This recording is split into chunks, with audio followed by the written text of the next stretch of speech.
ఖమ్మం జిల్లాలో 10 ఏళ్ల చిన్నారి తన కరాటే పంచులతో ముచ్చెమటలు పట్టిస్తుంది.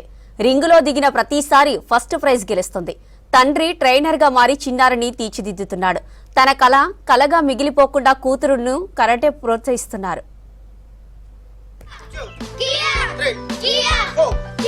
ఖమ్మం జిల్లా గోపాలపురానికి చెందిన సఫీ షిరిన్ షోటోకాన్ కరాటేలో అనేక బహుమతులు గెలుచుకుంది.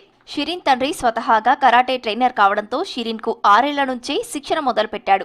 దీంతో జాతీయ, అంతర్జాతీయ స్థాయిలో రికార్డులు తిరగరాస్తోంది Shirin. 2024 FSAK world cup karate championship లో భాగంగా గోవాలో జరిగిన టోర్నమెంట్లో కథ అనే విభాగంలో గోల్డ్ మెడల్, కుమితి విభాగంలో సిల్వర్ మెడల్ సాధించింది ఈ చిన్నారి.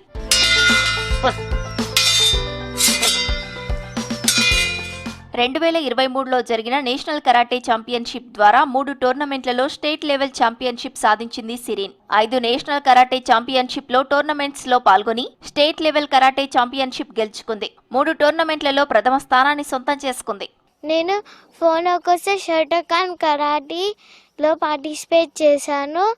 నాకు కటార్లో గోల్డ్ మెడల్ వచ్చింది, కుమితిలో సిల్వర్ మెడల్ వచ్చింది. నాకు కరాటీ అంటే ఎంతో ఇష్టం. మాకు ఇక్కడ కరాటీ ప్రాక్టీస్ చేయడానికి ప్లేస్ లేదు. గవర్నమెంట్ కూడా సపోర్ట్ చేస్తే ఇండియాకి గోల్డ్ మెడల్ తేవచ్చు. అంతర్జాతీయ స్థాయిలో మెడల్స్ సాధించాలంటే చాలా కష్టపడాలంటున్నారు సిరిన్ తండ్రి అజహార్. గోవాలో జరిగిన కాంపిటీషన్ లో అంతర్జాతీయ స్థాయిలో పాల్గొన్న క్రీడాకారులను సిరిన్ ఓడించిందన్నారు. రానున్న రోజుల్లో తన కూతురు మరిన్ని విజయాలను సాధిస్తుందని ఆశాభావం వ్యక్తం చేశారు. ఫోనోకోషో వాళ్ళది వరల్డ్ కప్ అనేది ఇంటర్నేషనల్ వరల్డ్ కప్ జరిగింది. దాంట్లో మా పాప కథలో గోల్డ్ మెడల్ సంపాదించడం జరిగింది. కుమితిలో సిల్వర్ మెడల్ వచ్చింది. ఇంకా బాగా ప్రాక్టీస్ చేసి అవుట్ ఆఫ్ కంట్రీలో నెక్స్ట్ ఇయర్ కూడా ఉంది టోర్నమెంట్. దాంట్లో పార్టిసిపేట్ చేసి గోల్డ్ మెడల్ తేవాలని తన ఆశ, నా ఆశ కూడా.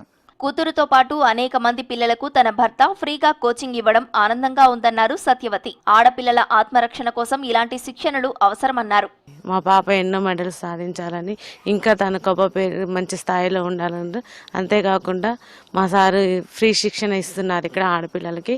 వాళ్ళు కూడా మా పాపతో పాటు టోర్నమెంట్లలో వెళ్ళి గెలవాలని ఆశిస్తున్నారు సార్. ఆర్థిక భారం వల్ల పూర్తి స్థాయిలో శిక్షణ ఇవ్వలేకపోతున్నానన్నారు అజహార్. బార్లో చెఫ్ ఉద్యోగం చేస్తూ కుటుంబాన్ని పోషిస్తూ 10 మందికి కరాటే నేర్పిస్తున్నానని చెప్పారు.